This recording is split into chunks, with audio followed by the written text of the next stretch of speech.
예수님의 성육신을 기다리는 대림절 기간은 모두 4주간으로 형성되어 있습니다. 그리고 각 주간마다 그 오시는 예수님을 기다리는 주제가 다릅니다. 첫 번째 주간은 희망으로 오시는 예수님을 기다리는 주간입니다. 두 번째 주간은 평화로 오시는 예수님을 기다리는 주간이고요. 세 번째 주간은 사랑으로 오시는 예수님을 기다립니다. 네 번째 주간은 기쁨으로 오시는 예수님. 이렇게 해서 희망과 평화와 사랑과 기쁨의 주님을 기다리는 기간이 이 대림절 기간입니다. 오늘은 대림절 셋째 주간으로서 사랑으로 오시는 예수님을 기다리면서 오늘의 우리에게 주어진 성서 정과의 4개의 본문을 통하여 예수님의 오심의 의미를 생각해 보려고 합니다. 오늘 우리에게 주어진 4가지 본문은 구약의 2개의 말씀, 그리고 신약의 2가지의 말씀입니다. 첫 번째 구약의 말씀은 예언서 이사야서 12장에 있는 말씀입니다. 2절부터 6절까지 있는 말씀. 이 말씀은 하나님은 우리를 구원하시고 우리는 하나님의 구원을 기대할 것이고 우리는 결국에는 구원의 운물에서 물을 길어 먹을 것이다. 이 구원의 하나님을 말씀하고 있습니다. 두 번째 구약의 본문은 스바냐서 3장 14절부터 20절까지 있는 말씀입니다. 이 말씀은 우리에게 너무나도 유명한 말씀이라 찬송가, 복음성가로도 만들어져서 우리가 부르는 노래죠. 하나님은 우리를 구원할 전능하신 분이시다. 우리로 인하여 기뻐 노래하며 우리를 아주 반가워하며 즐거워할 것이다. 노래가 머리에서 맴돌지요? 그 노래요. 이렇게 해서 스바냐서 3장 14절과 20절의 내용입니다. 그리고 이제 신약으로 와서는 복음서에서는 오늘 읽은 누가복음 3장 7절부터 18절까지 있는 말씀, 세례 요한에 대한 말씀입니다. 서신서는 빌립보서 4장 4절부터 7절까지 있는 말씀입니다. 이 말씀도 우리가 너무나 잘 알고 있죠. 항상 기뻐하라. 그리고 염려하지 말고 너희들이 구할 것을 감사함으로 하나님께 아뢰라. 그러면 너희들의 헤아림을, 우리들의 생각을 뛰어넘는 하나님의 평화가 그리스도 예수 안에서 너희들의 마음을 다스릴 것이다. 하나님의 평화가 있을 것이다. 이런 말씀입니다. 이런 4가지 말씀을 통하여 오늘 사랑으로 오시는 예수님에 대한 오시는 예수님의 의미에 대해서 생각해 봅니다. 우리가 오늘 설교의 본문으로 삼고 있는 누가복음, 성경 누가복음은 이 3장은 특별히 세례 요한을 소개하고 있습니다. 세례 요한을 예수님의 오시는 길을 예비하는 사람으로서의 이 세례 요한을 활동을 소개하고 있습니다. 세례 요한은 한 400년 동안 하나님이 침묵을 하고 있다라고 여겨졌던 신구약 중간 시기를 깨트리고 그 침묵의 하나님의 침묵의 시대를 깨트리고 혜성처럼 이 역사의 무대에 등장한 예언자입니다. 아주 유명한 사람이었죠. 그런데 이 누가복음 저자는 예수님의 활동을 본격적으로 그리고 우선적으로 다루지 않고 세례 요한을 먼저 소개함으로써 나중에 예수님을 소개를 하고 있습니다. 왜 저자는 세례 요한을 우리에게 예수님보다 먼저 소개하고 있는 것일까요? 그것은 세례 요한의 활동을 눈여겨보면 앞으로 있을 예수님의 사역에 관하여 어느 정도 짐작하게 만들 수 있기 때문입니다. 바로 이 누가복음의 저자는 세례 요한을 마치 예수님의 생애에, 예수님의 사역의 서론처럼 우리에게 소개를 해주고 있습니다. 예수님의 사역은 사실 생각해 보면 세례 요한의 사역을 계승하는 모습을 보이기도 했습니다. 그러나 단순히 계승하는 것이 아니라 그것을 확산하고 사도 요한, 세례 요한의 사역을 넘어서는 것이 바로 예수님의 사역이었습니다. 세례 요한의 사역과 예수님의 사역이 어느 정도 닮아 있었다는 것을 의미합니다. 그래서 우리는 세례 요한을 보면 예수님이 이런 일을 하시겠구나라고 상상을 할 수 있고 짐작을 추측을 할 수 있게 되는 것입니다. 그러기에 후일 사람들은 예수님이 활동하시는 일들을 보면서 뭐라고 이야기를 했냐면요, 이 사람은 세례 요한이 부활한 사람이 아닐까라고 하는 평가를 내리기까지 했었습니다. 이러한 본문을 보면서 우리는 한 가지 사실을 깨닫게 됩니다. 바로 세례 요한은 예수님이 오시는 길을 준비하고, 그리고 그뿐만 아니라 사람들로 하여금 메시아가 오실 그 예수님을 맞을 준비를 할 것을 촉구하고 있다는 사실을 깨닫게 됩니다. 우리는 예수님이 오시는 길을 준비하는 사람으로서의 세례 요한의 행적을 통하여 주님의 오심을 기다리는 우리들이 해야 할 일이 무엇인가를 보게 될 것입니다. 세례 요한이 역사의 무대에 등장하면서 외친 첫 번째 소리는 회개입니다. 그는 회개의 세례를 선포합니다. 이 요한이 행한 이 세례라고 하는 종교 의식은 당시에 유대교에게는 상당한 충격이었습니다. 왜냐하면 유대교는 할례라고 하는 아주 고유하고 전통적이고 역사적인 종교 의식이 있었기 때문입니다. 그 할례를 대체할 수 있는 종교 의식으로서 세례 요한은 세례를 실시하고 있었습니다. 할례라고 하는 것은 그 예식을 통하여 유대 공동체에 들어가는 의미가 있었습니다. 그러니까 할례를 받음으로써 기존의 공동체에 유입되는 것을 의미했습니다. 유대 공동체라고 하는 기존 체제에 유입되는 것입니다. 그런데 세례는 어떤 의미를 가지고 있습니까? 세례는 기존의 공동체에서 옛 체제에서 나와서 방향을 바꿔서 새로운 공동체로 전입되는 것을 의미했습니다. 유입되는 것이 아니라 빠져나오는 것을 의미했습니다. 세례는 옛 삶에서 벗어나서 그 방향을 돌이키라고 하는 매우 적극적이고 강한 메시지를 가지고 있는 종교 행위였습니다. 오늘 우리는 다시 한번 주님 앞에 나오기 전에 이처럼 세례 요한의 회개하라는 촉구의 음성을 듣습니다. 회개가 사라진 이 세대를 향하여 외치는 회개의 소리를 귀담아 듣는 기간이 바로 대림절 기간이라고 볼 수 있습니다. 그래서 회개를 통하여 우리가 가던 길에서 돌이켜서 주님을 맞이할 수 있는 믿음을 준비하는 기간이 대림절 기간입니다. 세례 요한은 독설가로도 유명했습니다. 그는 불의한 세대를 향하여, 불법을 저지르고 있는 세대를 향하여 그의 경고의 목소리를 낮추지 않은 사람이었습니다. 그는 목소리를 높여 불의를 징계하고 불의에 대하여 경고를 하였습니다. 그러기에 그는 권력층의 미움을 받아 음모에 의하여 죽음에 이르게 됩니다. 세례 요한의 죽음은 예수님의 죽음을 연상케 합니다. 예수님도 마찬가지로 불의한 세대를 향하여 그의 경고의 소리를 높이다가 권력층의 미움을 받아 음모에 빠지게 되고 그러한 사람들의 술수에 의하여 십자가에서 죽임을 당하게 되었던 것입니다. 세례 요한은 이처럼 여러 가지 면에서 예수님을 이렇게 상징하는 인물이었다라고 보게 됩니다. 자, 이 세례 요한은 이렇게 군중들에게 메시아의 오심을 기다리기 위해서는 회개해야 된다고 말하고 있습니다.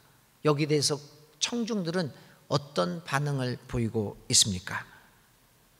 세례 요한은 빨리 회개하고 회개에 합당한 열매를 맺을 것을 주장하고 있습니다. 거기에 대하여 이 사람들은, 청중들은 이 세례 요한의 촉구에 반응을 합니다.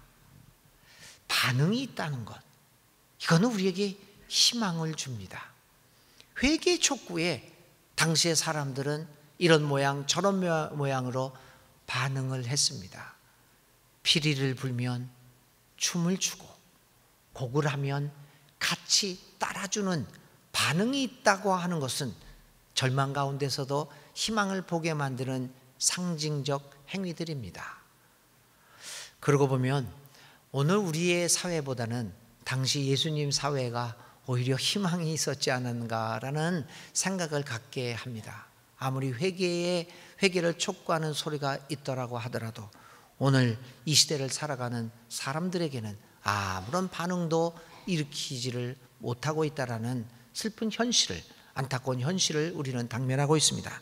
당시 청중들은 이렇게 반응합니다. 오늘 우리는 무엇을 해야 합니까? 회개하고 회개에 합당한 열매를 맺으라 라고 하는 그 소리에 청중들은 오늘 우리는 무엇을 해야 합니까? 반응합니다. 오늘 대림절 셋째 주간을 보내면서 오늘 우리들도 하나님의 음성에 이런 반응을 보여야 합니다. 오늘 우리는 무엇을 해야 합니까? 오시는 주님을 기다리기 위하여 우리가 무엇을 해야 합니까? 이에 대하여 세례 요한은 여러 가지로 답변을 합니다. 오늘의 본문에는 이 세례 요한의 회개 촉구에 반응하는 사람들을 세 부류로 나누고 있습니다. 첫 번째는 무리들이라고 이름 지어지는 일반 사람들입니다. 우리 모두를 의미한다고 볼 수 있습니다. 무리. 두 번째 부류는 세리입니다. 세 번째 종류는 군인입니다.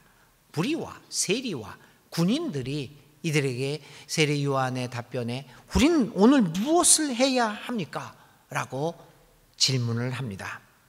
첫 번째, 무리에게 세례 요한은 오늘 우리는 무엇을 해야 합니까? 라고 반응하는 무리들에게 세례 요한은 이렇게 답변합니다. 속옷을 2벌 가진 사람은 없는 사람에게 나누어 주고 먹을 것을 가진 사람도 그렇게 하여라. 나누어라 라고 하는 답변을 합니다. 그런데 여러분, 이 나누어라 라고 하는 말이 우리에게 크게 감흥을 일으킵니까? 어떻게 반응하십니까? 뭐 그리 색다른 것 같지가 않습니다. 나누어라. 이거 어제 오늘 들어왔던 이야기입니까? 태어나면서부터 나누어라 우리 이야기 들어왔습니다. 교회에서, 사회에서, 학교에서 우리는 정말 어떻게 보면 지겹도록 나누라는 가르침을 들어왔습니다. 나눔의 소리를 한두 번 들은 것도 아니지 않습니까? 그래서 이 말이 큰 반응, 감흥을 일으키지 못합니다. 왜 우리는 이 나누라고 하는 소리를 그렇게 수천 번, 수만 번 세대를 거쳐서 들어왔는데도 불구하고 왜 이 나눔의 사건이 발생하지 않고 있는 것일까요? 아니, 나누기는커녕 오히려 세월이 흘러가면 흘러갈수록 빈부의 격차는 심하게 벌어져서 더 이상 이 차이를 메꿀 수 없게 되는 절망적인 상황까지 이르게 되었습니다. 제가 어렸을 때 자랐을 때는 이런 이야기를 했죠. 우리 여러분들 다 알고 있는 이야기 아닙니까? 개천에서 용났다. 근데 요즘에는 개천에는요 지렁이도 안 삽니다. 살지 못합니다. 이 말씀은 뭡니까? 이 격차를 힘이 메꿀 수 있는 일이 불가능해졌다는 사실을, 이게 현실입니다. 그래서 우리 젊은이들이 절망하고 있는 이유가 바로 그런 것 아니겠습니까? 우리 어른들이 그것을 깨달아야 합니다. 그 현실을 제대로 보고 젊은이들을 이해해야지요. 뭐 젊은이들 요즘 뭐 옛날 우리처럼 살아갈 때 노력도 안 하고 뭐 좀 나약하다 이렇게 하면 젊은이들하고 대화가 안 되죠. 상황이 그렇습니다. 절망입니다. 메꿀 수가 없는 상황입니다. 왜 나누자 그렇게 수천 번 수만 번 이 사회에서 외치는데도, 교회에서 외치는데도 이런 일이 발생하지 않고 있는 것일까요? 이런 상황 앞에서 이런 질문이 생깁니다. 이것은 개인의 결단의 문제가 아닐 수도 있겠구나. 단순한 나누라고 하는 행위에 대한 이야기가 아니겠구나. 그것은 오히려 제도적이고 문화적인 차원이 아닐까라는 생각을 하게 됩니다. 우리가 살고 있는 사회는 개인을 중심으로 이루어진 사회입니다. 오직 한 개인의 행복과 번영, 내가 최고의 가치를 갖고 있는 사회에서 우리는 살고 있습니다. 그래서 개인은 신성 불가침입니다. 사유재산은 어느 누구도, 그리고 그것이 공익을 위한 것이라고 할지라도 그 어떤 것으로도 건드릴 수 없는 신성한 것입니다. 개인은 이미 신적인 차원에 도달해 있는 사회가 오늘 우리들이 살아가고 있는 사회입니다. 이 개인이라고 하는 단어요, 서양 언어에서는 주로 이제 라틴어를 중심으로 나온 언어에서는, 특별히 영어에서는 이렇게 얘기합니다. 스페인어도 그렇고 다른 서양 언어들은 대부분 같은 어원을 갖고 있는데요. 그냥 영어로 얘기하면 individual이라고 해요. individual. 이걸 개인입니다. 근데 이 individual이라고 하는 단어는 두 가지 단어로 형성이 되어 있죠. divisual, divide, 뒤의 단어는 divisual, 이거 divide라는 단어인데요. 나눈다는 단어입니다. in이라고 하는 접두사는 부정의 의미가 있습니다. 그래서 individual 하면 더 이상 나눌 수 없는 단위를 얘기합니다. 개인이라는 것은 더 이상 나누어질 수 없는 최후의 궁극적인 존재라는 의미입니다. 무서운 단어죠. 근데 오늘 우리 기독교에서는 더 이상 나누어질 수 없는 최후의 존재, 궁극적인 존재는 하나님 외에는 없습니다. 그런데 개인주의는 이 개인이 최후의 존재, 궁극적인 존재, 더 이상 나누어질 수 없는 인디비주얼입니다. 그래서 이미 개인은 개인주의에서는 신이 되어버리고 말았습니다. 그런데 기독교는 사실 개인을 중심으로 하는 종교가 아닙니다. 예수님에게서 중요한 것은 개인을 넘어서는 하나님 나라라고 하는 공동체의 일원으로서의 개인이었습니다. 그는 하나님 나라의 백성됨을 가르치셨습니다. 그럼에도 불구하고 기독교가 서구로 넘어가면서, 특히 로마 제국을 거치면서 급격하게 개인주의적인 모습을 띠게 됩니다. 이제 그래서 하나님은 우리 공동체의 하나님이 아니라 내 개인의 하나님입니다. 하나님은 공동체의 행복과 번영을 위한 신이 아니라 나의 행복과 개인의 성공을 뒷받침하는 개인의 신이 되고 맙니다. 믿음이란 우리 공동체가 함께 손잡고 하나님 나라를 향하는 것이 아니라, 믿음이란 오직 나와 하나님과의 개인적인 관계를 이루는 것으로 변하게 됩니다. 이처럼 우리의 일상적인 삶은 물론 신앙생활에서도 우리의 내면과 외형적인 삶에 깊이 자리 잡고 있는 이 개인주의를 극복하는 것은 매우 어려운 일이고 거의 불가능에 가까운 일입니다. 그래서 그것은 신앙적인 결단을 필요로 하는 것입니다. 신앙적인 결단 외에는 개인주의를 넘어설 수 있는 사람들은 없을 것입니다. 개인을 중심으로 하는 문화, 이 가치관, 이것을 극복하지 않고서는 결코 나눔은 이루어지지 않습니다. 그렇게 수만 번 평생을 걸쳐서 나눔의 이야기를 듣고 왔는데도 오히려 차별은, 격차는 벌어지고 있는 이 사회는 나누지 않아서가 아니라 나눌 수 없기 때문입니다. 이러한 문화적 가치관 속에서 우리는 아무런 의문도 제기하지 않은 채 오직 자신의 삶에만 몰두하고 있습니다. 그러기에 아무리 나눔이 좋다고 생각하고 있을지라도 실제로 나눔이 이루어지지 않고 있는 것입니다. 세례 요한의 나누어라 라고 하는 촉구는 오늘의 사회에서 해석을 한다면 오직 개인의 행복과 번영을 중심으로 살아가는 우리 사회의 문화와 가치관을 향한 경고의 말입니다. 우리 모두를 향한 촉구입니다. 개인주의 문화와 가치관을 넘어서지 않고서는 오늘 우리는 결코 나눔의 생활을 실천하지 못할 것입니다. 대림절 셋째 주간의 주제처럼 사랑으로 오시는 예수님은 개인적 문화를 넘어서 하나님 나라의 백성이라는 문화를 회복하고 계십니다.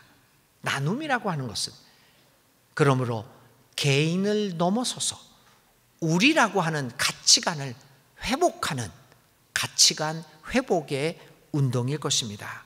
교우 여러분, 오늘 오시는 예수님을 기다리면서 나누어라 라고 하는 음성을 생각하면서 그분이 오시는 길을 준비하고자 하는 우리들은 이 같은 개인의 문화를 넘어서서 하나님 나라의 공동체의 정신으로부터 우리의 삶을 생각하고 행동해야 합니다. 그래서 점차적으로 이런 공동체의 문화가 우리 교회와 믿는 이들을 통하여 우리 사회 전반에 퍼져나가 나눔이 구호와 가르침으로만 남는 것이 아니라 실제로 나눔의 생활이 이루어져서 우리 사회가 격차가 줄어들고 함께 살아갈 수 있는 이 사회로 만들어 갈 수 있기를, 우리 교회에서부터 실천할 수 있기를 간절히 기도드립니다.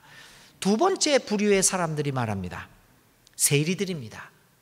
우리는 무엇을 해야 합니까? 세리는 로마 정권과 결탁하여 세금을 징수하며 살아가는 공무원과 같은 사람들입니다. 그런데 당시에 로마의 세금 징수 정책은 오늘과는 좀 다릅니다. 이 로마는 식민지를 지배하기 위하여 소위 클라이언트, 제가 영어로만 하고 스페인어로만 공부를 해가지고 단어를 찾아봤는데 어떻게 번역되는지는 모르겠습니다. 근데 클라이언트 정책이라고 합니다.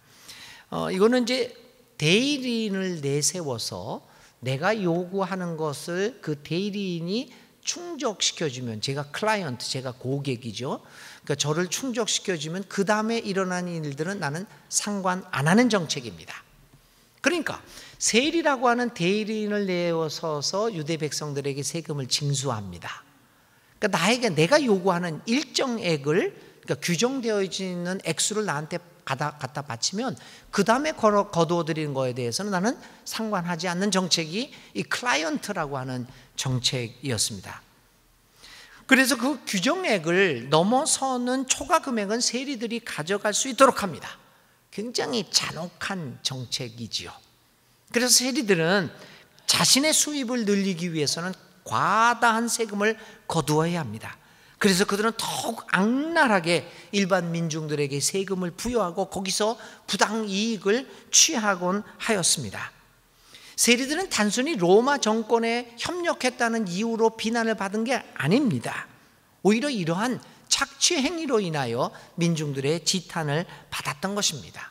그래서 오늘 이 세리 요한도 오늘 우리가 어떻게 무엇을 해야 합니까? 라고 하는 세리의 질문에 너 세리 그만둬라 하지 않습니다, 여러분. 오늘 세리 요한은 너 그 세리하는 것 공무원을 그만둬라 이야기하지 않습니다. 뭐라고 얘기하냐면 한마디로 세리 요한은 이렇게 답변합니다. 더 받지 말라. 너에게 정해진 것보다 더 받지 말라. 세리를 그만두려는 것이 아니라 더 받지 말라. 더 받지 말라. 이 말은 오늘을 살아가고 있는 우리들에게 깊은 경고를 주고 있습니다. 더 받지 말라. 세리 요한은 불의하고 과한 욕심을 버릴 것을 촉구합니다. 받을 것만 받아라. 욕심내지 말라는 겁니다. 넘어서지 말라는 겁니다. 지나친 욕심을 버리고 현재 가지고 있는 것에 만족할 줄 아는 생활을 주장합니다. 성경은 또 우리에게 이렇게 말합니다. 주님을 경외하며 주님의 명예에 따라 사는 사람은 그 어느 누구나 복을 받는다. 좋은 말입니다. 주님의 명령을 따라 사는 사람은 어느 누구나 복을 받습니다. 시편 128편 1절의 말씀입니다.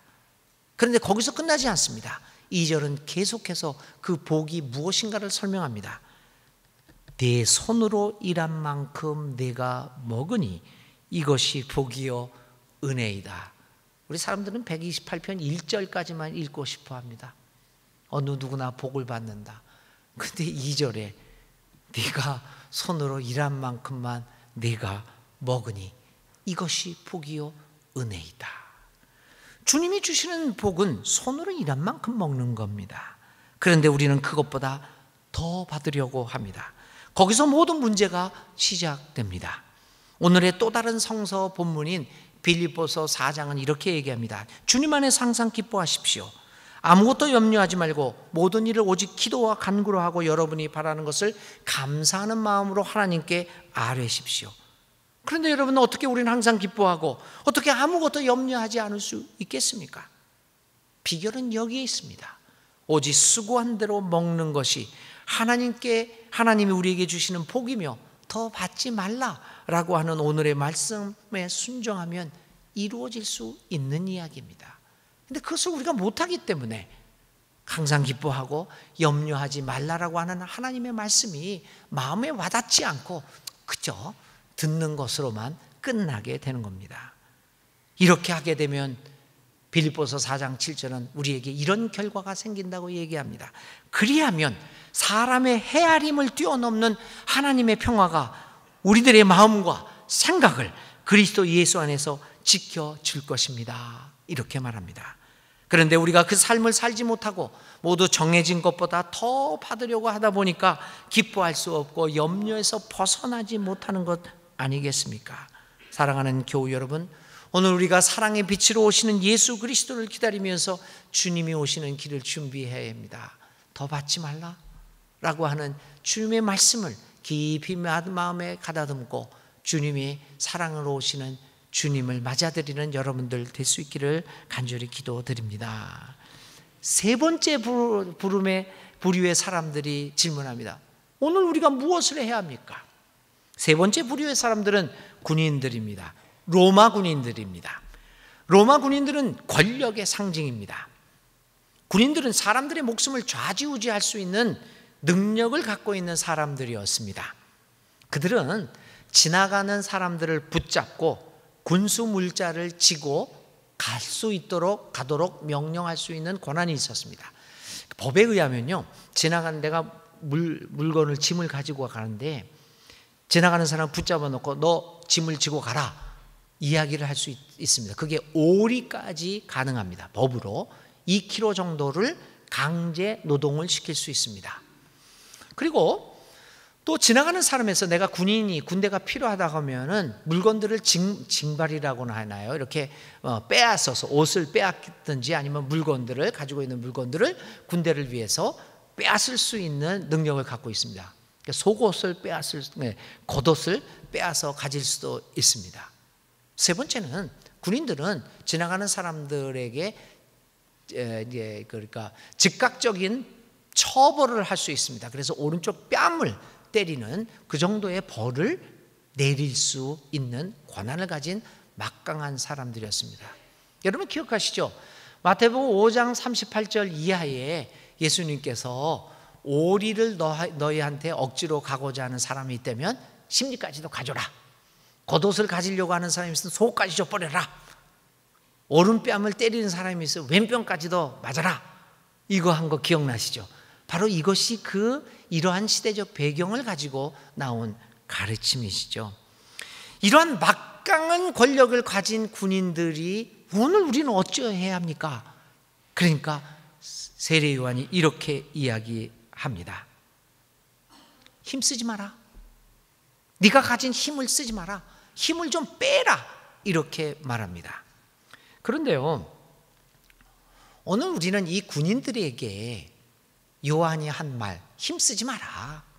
너의 권력을 그렇게 사용하지 말고 힘을 좀 빼고 살아라 라고 하는 말이 우리들에게는 와닿지 않습니다. 왜냐하면 많은 사람들이 생각합니다. 뭐 내가 무슨 힘이 있다고, 내가 언제 힘을 썼다고, 뭐 힘쓸 힘이 없다라고 얘기합니다. 그렇지 않습니다. 우리는 누구든지 나름대로 자신의 위치에서 권력을 가지고 있습니다. 요즘 갑의 을에 대한 부당한 권력 행사에 대하여, 다시 말하면 갑질에 대하여 이야기 많이 합니다.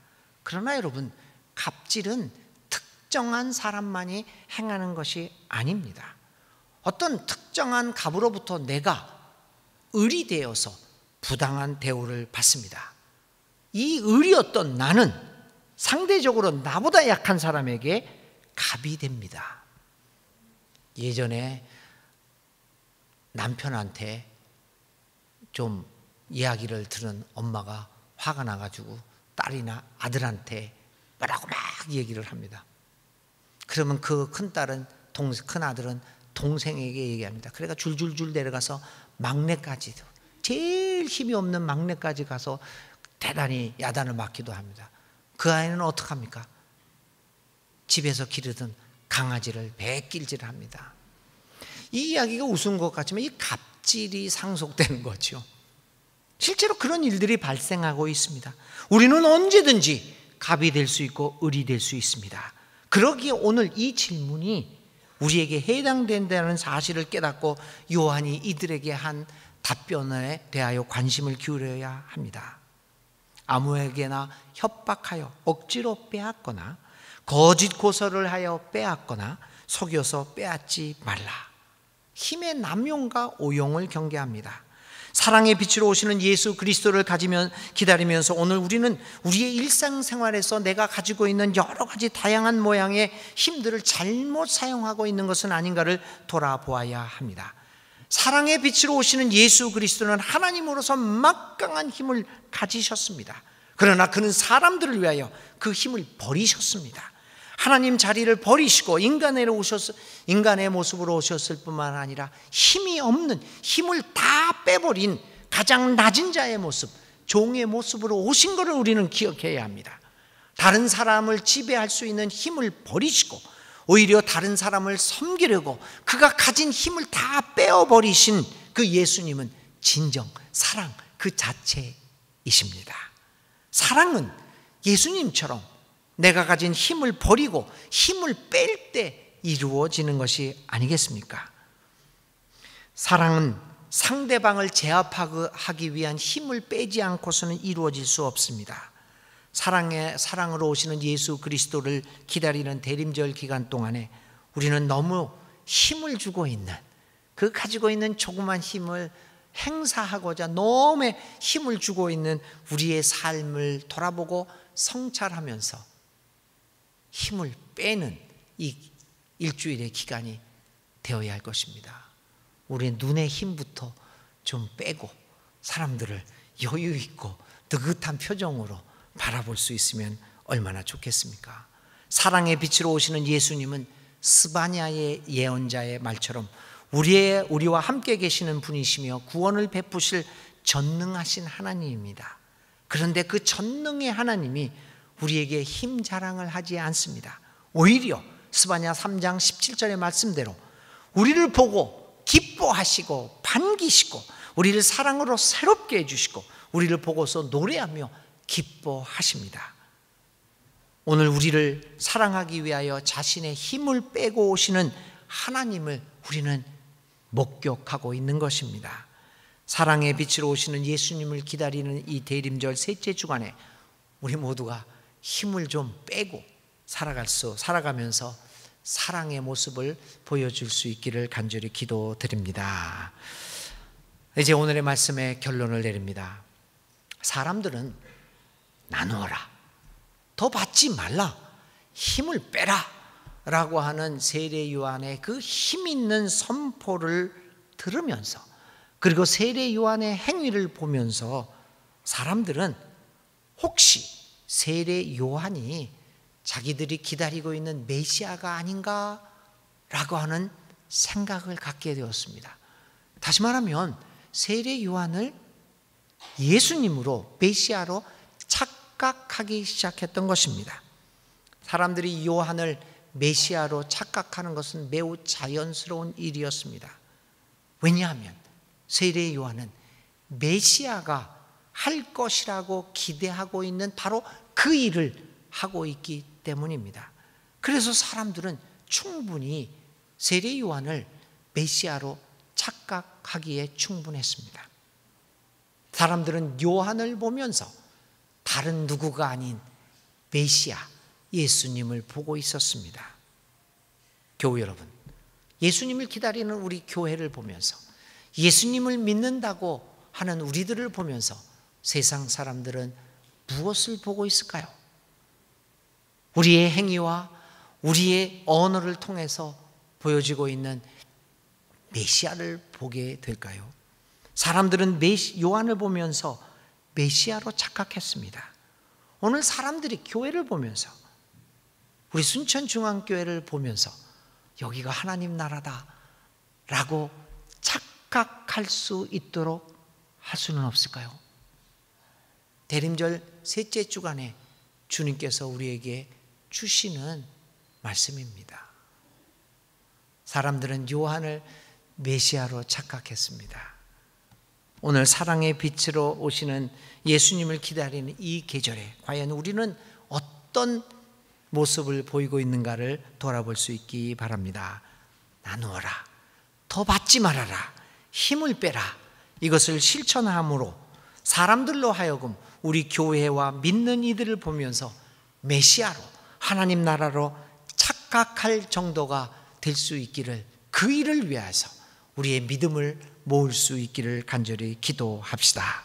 이것이 예수님이 오시는 길을 준비하는 사람들의 삶의 방식입니다. 사랑의 빛으로 오시는 예수 그리스도의 사랑이 우리 모두에게, 여러분들의 가정 위에 풍요롭게 임하시기를 간절히 기원드립니다.